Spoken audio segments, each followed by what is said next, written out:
Alright folks, today I'm going to be reviewing Fire Emblem Warriors 3 Hopes. I finally beat my first route, Scarlet Blaze, and I figure now is as good a time as ever to review this. I'm not sure if I'm actually going to do the other routes simply due to time restraints, not because I don't want to do them, because this game is phenomenal. Nintendo has been on like a roll this year in terms of just making the best games and franchises. I feel people always say this for the Switch, like, oh, Mario Odyssey's the best Mario game. Zelda Breath of the Wild's the best Zelda game.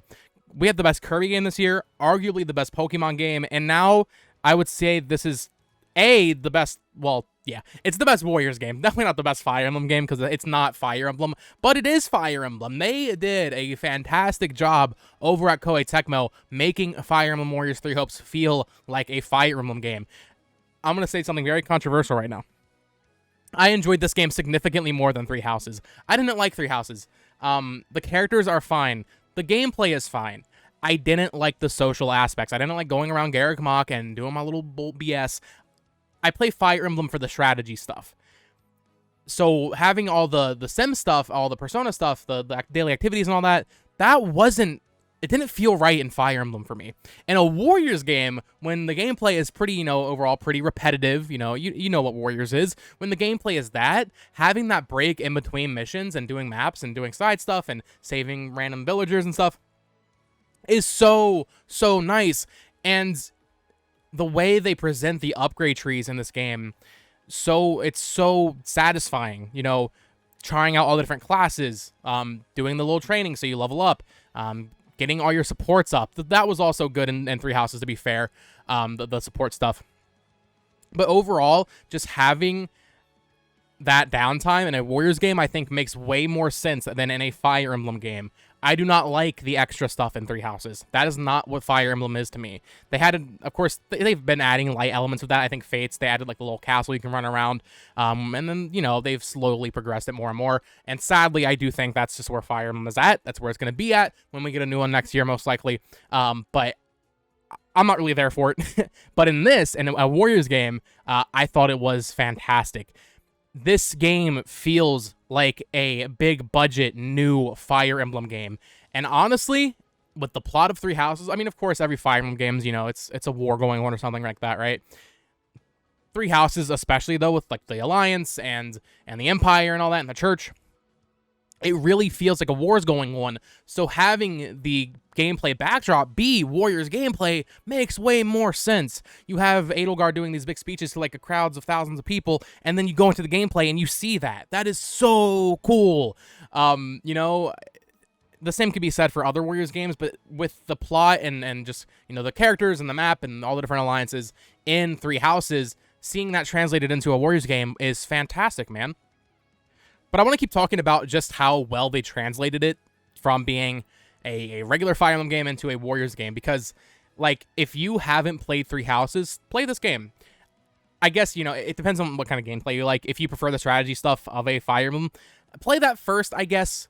But the plot of this game, I would say, is equal to Three Houses. I think they just did their own thing, and it completely worked. It's just a different story with these characters. That's completely fine.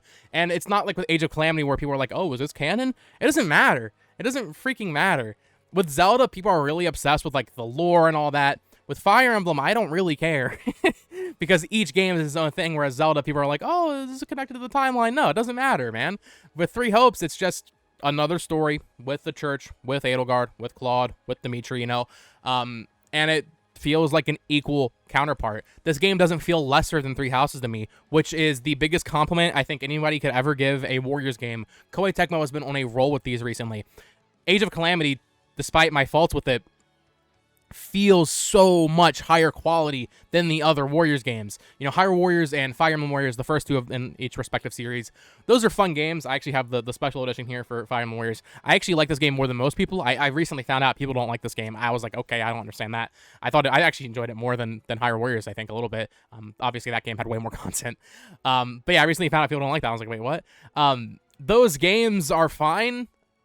They're 6s, they're 7s, they're very generic fan service games. This is just a Fire Emblem game. If you are waiting on this game because you don't know if you'll like the Warriors gameplay, but you like Three Houses, buy this game. I can assure you, you will like it. And if you're worried about the repetitive nature of the gameplay, that is fair. The game does, it's a long game. I only did one route. I was doing all these side missions that you can do on the map, and at the start you kind of have to do most of it, but then as you get into the later chapters, I think there's 17 chapters, it kind of opens up to the point where like you can skip half of it. But I did everything. Literally every paralog that I could find, every little side thing on the map, I did in each chapter.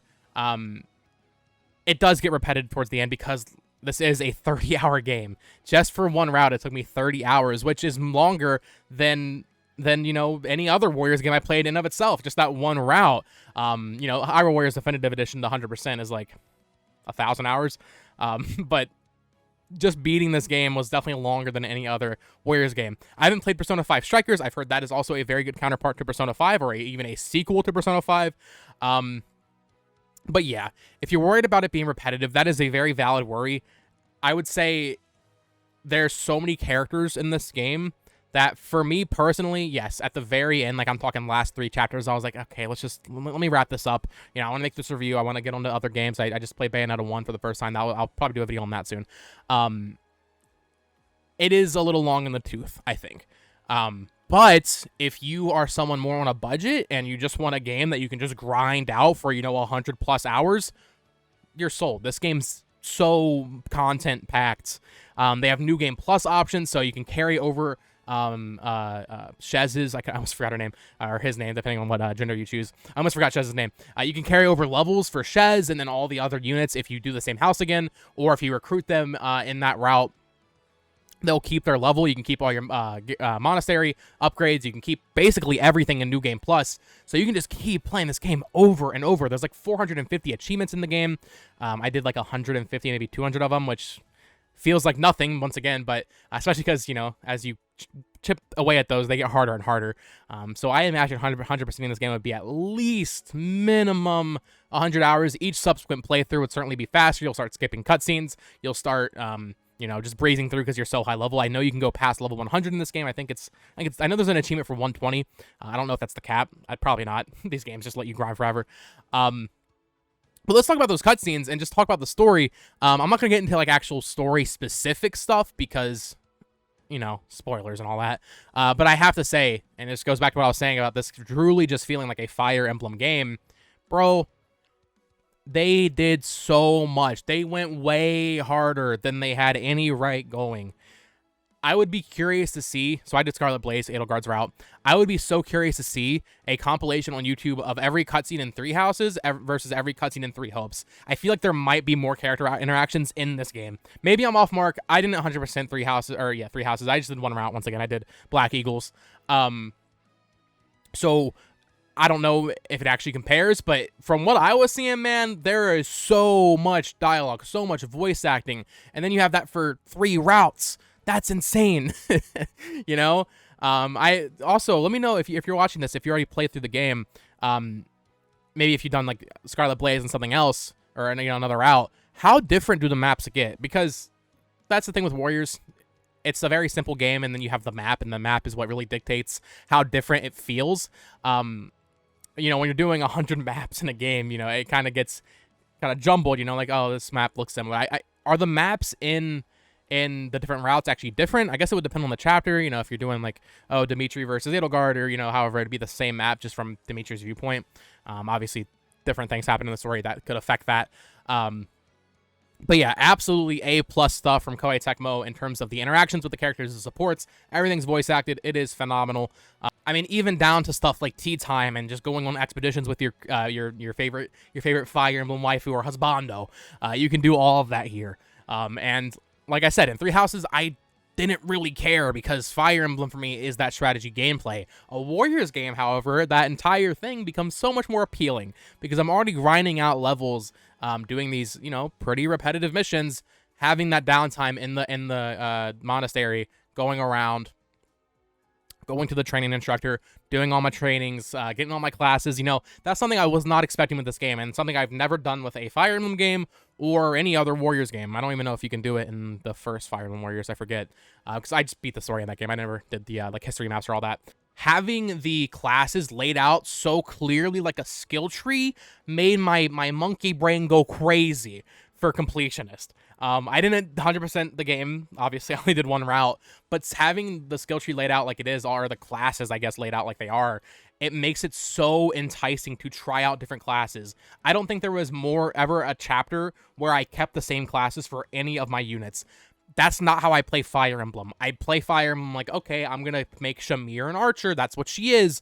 No, in this game, I made her a freaking Myrmidon or whatever. Or, I later made her a brawler, it's so fun trying out the different classes with the different characters. You have different speeds. I was excited because I got Marianne. I think I recruited her late in the game. And I was like, oh, I'm going to make her one of my best mage. And then she was just slow as hell. And I was like, oh, that sucks. Discarded Marianne real quick. But the amount of variety in the classes and just the way they present it makes it so enticing to keep leveling up characters and trying out new classes. And then eventually, you have your Shez or your Edelgard, whichever your house leader is, and they're like fully maxed out and it feels so good. So to the game's credit, I just have to say, man, if I had more time to stick with one game, this would probably be the game that I play this year. Like I would go that far.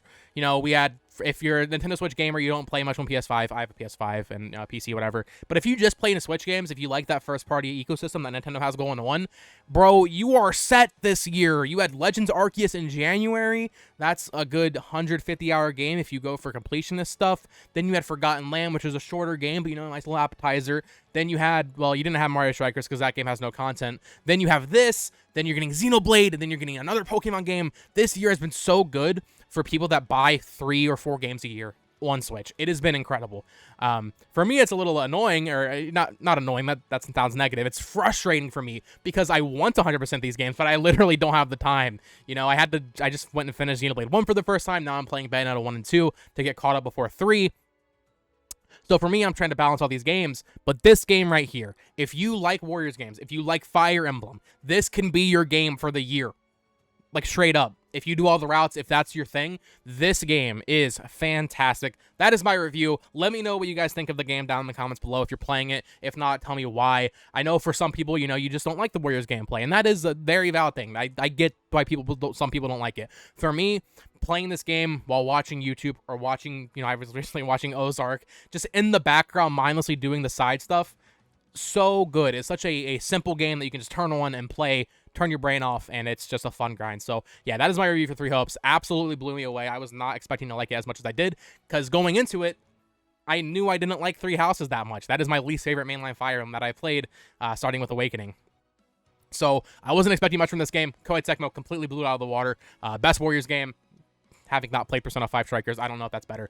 It might be. I don't know. It is reviewed better on Metacritic, to be fair. But out of the Nintendo games, this is the highest reviewed one. So that is worth noting. But yeah, there you guys have it. That is my review. Let me know what you guys think down in the comments below. Sorry for the lack of uploads. It's been really busy recently. Busy playing games and not making videos. Like I said, I finished Xenoblade and Future Connected finally. Been chipping away at that for 2 years. Now I'm doing Bayonetta 1 and 2. I'll probably beat 2 and then do a video on both of them at once. And of course, every Friday we have Nintendo News Wrap, so keep an eye on that. And yeah, whenever there's other news, I'll probably do like an impromptu video. People are talking about the Switch Pro again, and I'm just like, dude, stop talking about the Switch Pro. But yeah, thank you all so much for watching. Of course, you can follow me on Twitter at BoTalksMedia. Join my Discord, a link to that is down below. Follow me on TikTok, Instagram, I already said Twitter, all the places. Check out my manga podcast, Manga Panel, and my manga channel, Shonen Swoop. Posted a pickups video there the other day. And until next time, peace.